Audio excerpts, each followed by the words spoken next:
My name is Clara Whitfield, and the day my billionaire grandmother's lawyers called me a thief, they thought they had already won.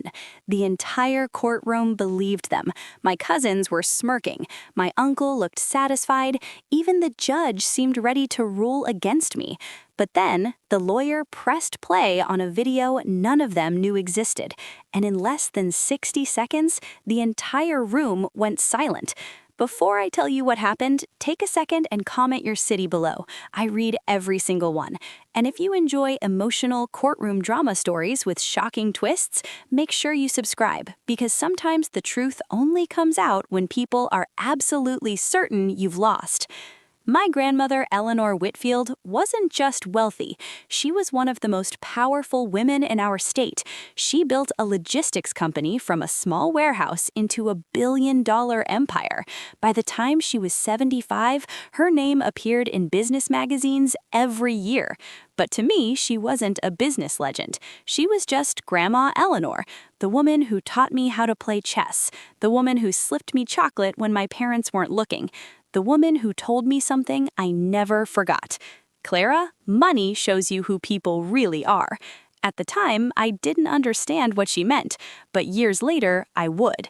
Because when Grandma turned 82, everything changed. She had a stroke. It wasn't fatal, but it left her weak. Her speech slowed, her memory faded in small ways. Suddenly, family members who had barely visited her for years started showing up every week. My Uncle Victor was the first. He brought flowers, expensive ones. My cousin Daniel began stopping by every weekend. Even relatives who lived in other states started flying in.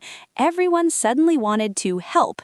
But there was one difference. They were always around when lawyers were visiting. You see, Grandma's estate was enormous. Multiple homes, private investments, company shares. The family estimated the inheritance at over $900 million. And once Grandma became fragile, the conversations started. Who will control the estate? Who will inherit the company shares? Who should manage the trusts?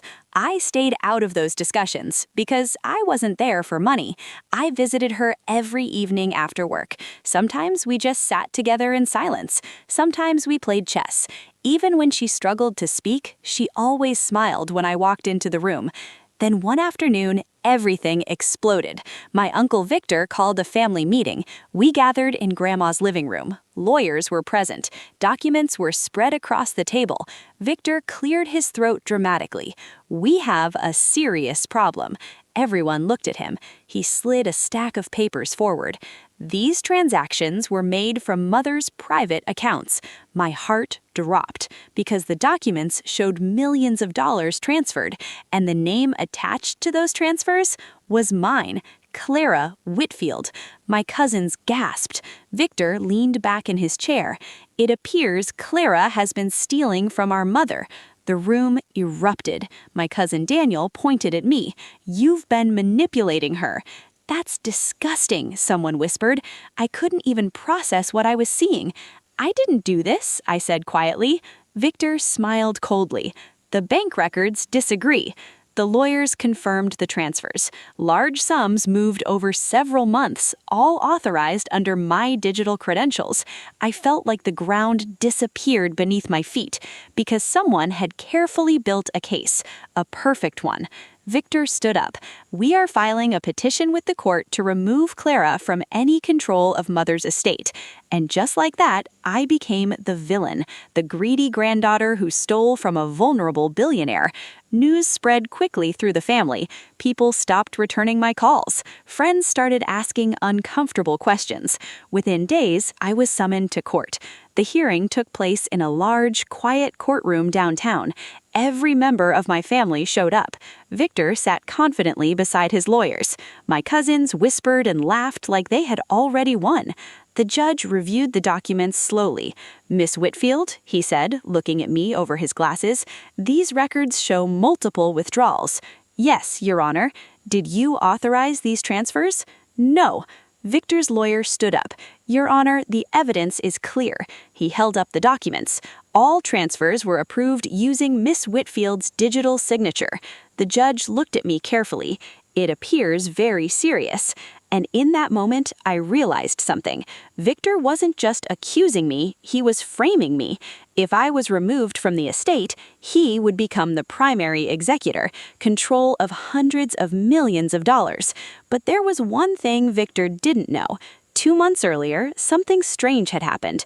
Grandma had called me into her study. Her voice was weak, but her eyes were sharp. "Clara," she whispered, "I need you to install something." She handed me a small box. Inside was a tiny hidden camera. "I want it in my office," she said. I frowned. "Why?" She smiled faintly. "Because I want to see who visits when I'm not watching." I didn't question her. I installed it on a bookshelf facing her desk. And then I forgot about it. Until the courtroom hearing. When Victor's lawyer finished presenting the bank evidence, my attorney stood up calmly. "Your Honor, we would like to submit additional evidence." Victor rolled his eyes. "What evidence?" My lawyer turned toward the court clerk. "Please play the video file." The courtroom projector flickered on. A timestamp appeared on the screen. 3 months ago, Grandma's office.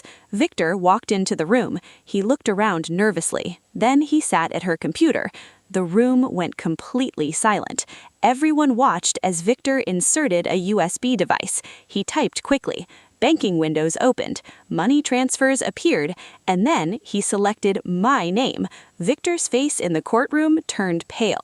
The video continued. After finishing the transfers, he whispered to himself, "Perfect." The video ended. The courtroom was dead silent. The judge slowly removed his glasses.